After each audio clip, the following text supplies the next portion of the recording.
That metallic taste in the back of your throat. It doesn't go away. Doesn't matter how many times you brush your teeth or drink that overpriced sparkling water. It's just there.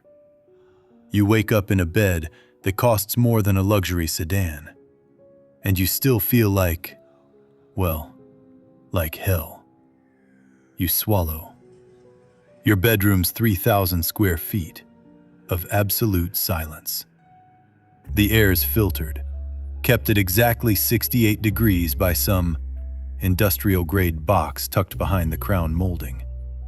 It's perfect. It's clean. But the sweat on your neck? It's cold. Real cold. Look at him. Just look.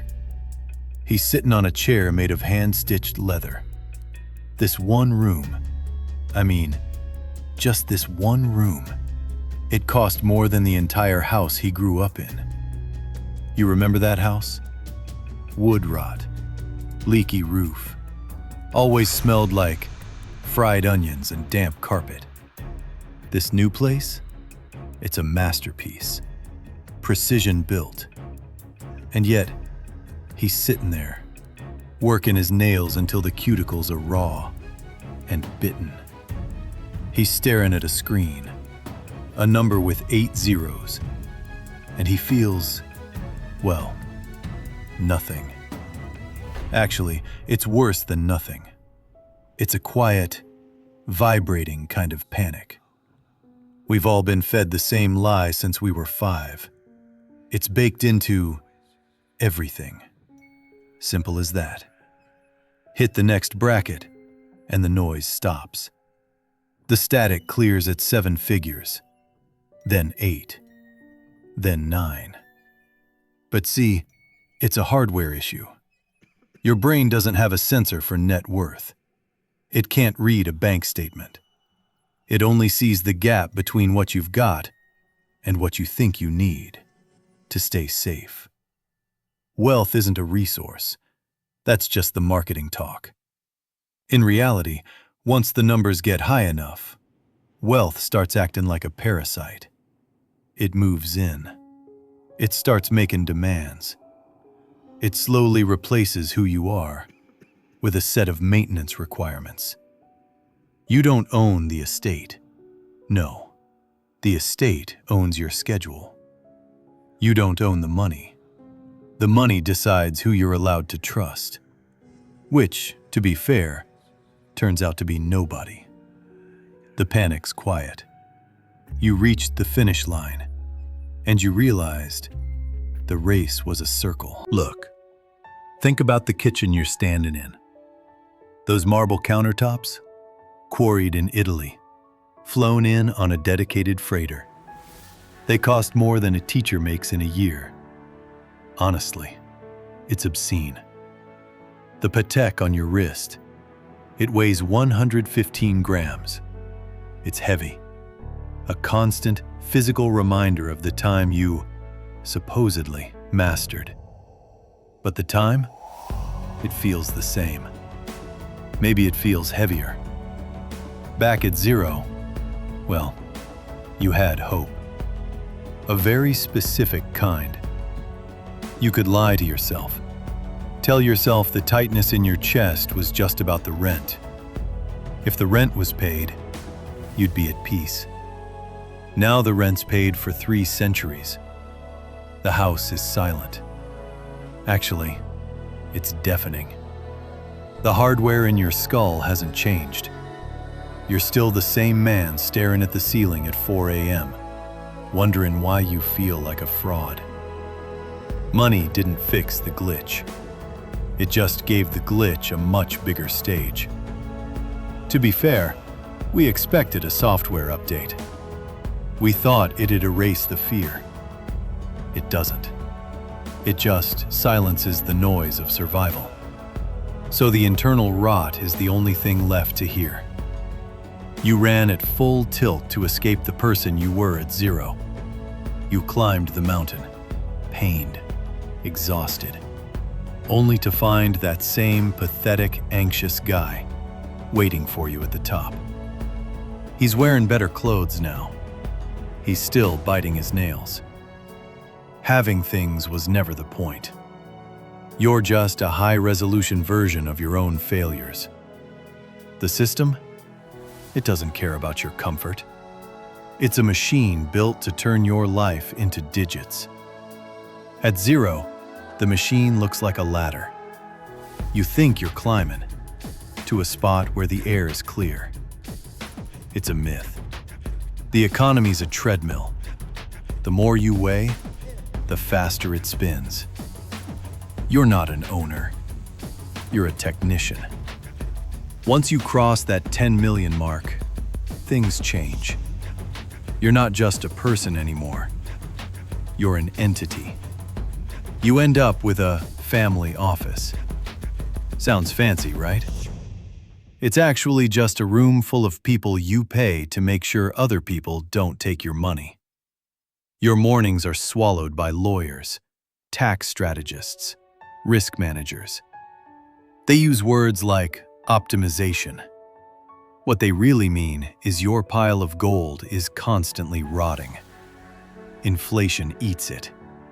Lawsuits threaten it. You gotta keep shoveling just to stay ahead of the decay. If you stop moving, the system eats you. You've just traded a small boss for a massive, invisible one. You're the highest paid employee of your own bank account. The numbers on the screen? They're just fuel. And the tank?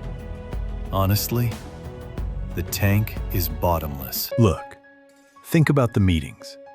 You sit in a glass-walled conference room in Midtown, waiting. The water's served in crystal. The carpet's 3 inches thick. Honestly. Everyone's smiling, but nobody's looking you in the eye. They're looking at your balance sheet, calculating their fee. You're working harder at 100 million than you were at 100,000. Why? Because now you've got everything to lose. One wrong signature, one bad, tax-efficient structure, and the gold box starts to crack. Wealth wasn't the exit ramp. It was the entrance to a much more demanding factory. You spend your weekends reviewing quarterly reports instead of walking in the woods. The assets gotta be managed. The staff gotta be audited. You've built a life that requires a small army to operate. And now you're the general, who can never retire. Your brain's a primitive machine, built for finding calories and dodging predators. It wasn't built for compound interest or managing a diversified portfolio.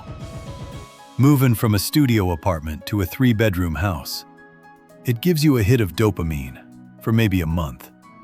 But then the house becomes the new zero. It's just where you leave your shoes. Background noise. To get that feeling back, you need the estate. Then the private island. You're chasing a ghost. A 2% dip in the portfolio makes your brain react like there's a predator in the cave. It's a biological failure. Honestly. Your brain treats enough like a terminal failure. You're starving at a banquet. Your receptors are burnt out. The jet feels like a crowded bus. The fine wine tastes like tap water. You're an addict. And the drug is a number that's lost all meaning. The house is dead silent. Your footsteps on the limestone sound like heavy cracks. You close the front door. 5-inch thick oak. Metallic click. That sound? That's the sound of your social life fading to black. Everyone you meet now is a potential predator or a customer. You're at a charity gala, waiting for the ask. Real human connection dies when there's too much money in the room. Your old friends can't relate. They stop calling. When you offer to pay for dinner, they feel patronized. No-win scenario. New friends? Just people in the same gold box. You pay people to care about your preferences, to tell you what you want to hear. It's a manufactured reality, and you're completely alone. You've replaced intimacy with service. The fabric's torn. You have 1,000 contacts in your phone, and not one real person. You're the center of a very expensive, very lonely universe. Well, think about your children. You wanted to give them everything. You wanted them to never feel the cold or the hunger you felt. But in doing so, you've removed the only thing that builds a person, the struggle. They grow up in the gold box. They don't understand the value of anything because they've never had nothing. They see you as a bank, not a father. Honestly, they're just waiting for the inheritance. You can see it in their eyes at Thanksgiving, calculating the estate tax while you're carving the turkey. You try to buy your way out of the boredom. A villa in Tuscany, a penthouse in Tokyo. You realize real quick that you can only be in one room at a time. The third house feels exactly like the first house, just different dust. The toys were supposed to be the prize, but the more you have, the less they mean. A yacht is just a floating headache, with a crew that hates you. A private jet is just a small, noisy tube once you get used to the leather seats. It's just a way to get to another empty room, faster. You hit the end of the menu. There's nothing left to order. You've exhausted the world's ability to entertain you. This is the dead end. Most people think they'd be happy if they could just afford that one thing, that one car, that one watch. You've bought all the things. You have no more distractions left. You're standing at the edge of the world, with your pockets full of cash, and nowhere else to go. You have everything you wanted, and you're still bored. Actually, you're terrified, because you've run out of things to buy, to hide the truth from yourself. Magazines don't show you this part. They show the sunset on the deck of the boat. They don't show the man staring at the sunset, feeling absolutely nothing. Money's a shield. Excellent at stopping the rain or the hunger. It stops the creditors, but it's not a shield against your own head.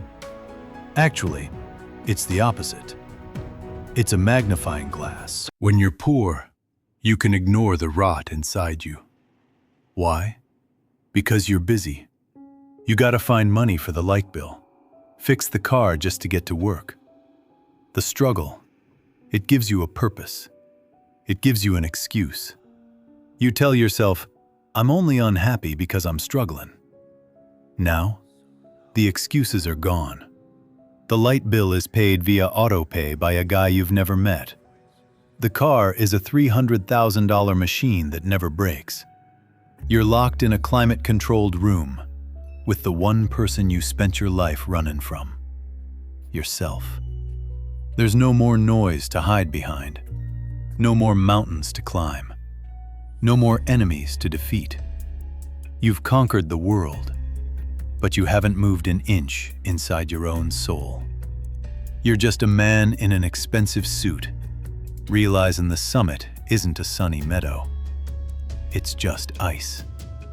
You built a fortress to keep the world out. Cameras, guards, walls, only to realize you locked yourself in with a ghost. That 100 million changed nothing. It didn't make him smarter or kinder. It just made the mirror much, much clearer. You can see every wrinkle, every regret, every lie you told to get here. The people you stepped on, they're still down there. And honestly, they're probably happier than you. They still believe money fixes them. You know the truth. You've lost the ability to believe the lie. The reality? There's nowhere left to go.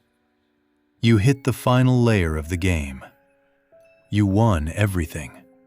Trophies, accolades, and yet, the static is louder than ever. The climb was the only thing keeping you sane. The struggle was just a distraction. Dopamine was in the pursuit, not the possession. Now, you face the void. The summit is just ice. Windswept. No oxygen. No company. You conquered the world, and all you want is to feel something. Anything. But the receptors are dead. Burned out. No grand revelation at the end of the bank statement. Just you, sitting in a silent room, swallowing air that feels too thin to breathe. The house is perfect. Lighting's perfect. Life is perfect. And you're still biting your nails. The cycle starts over. And that metallic taste? It doesn't go away. Wake up in a bed that costs more than a sedan. Swallow. But the sweat? Still cold. Still real.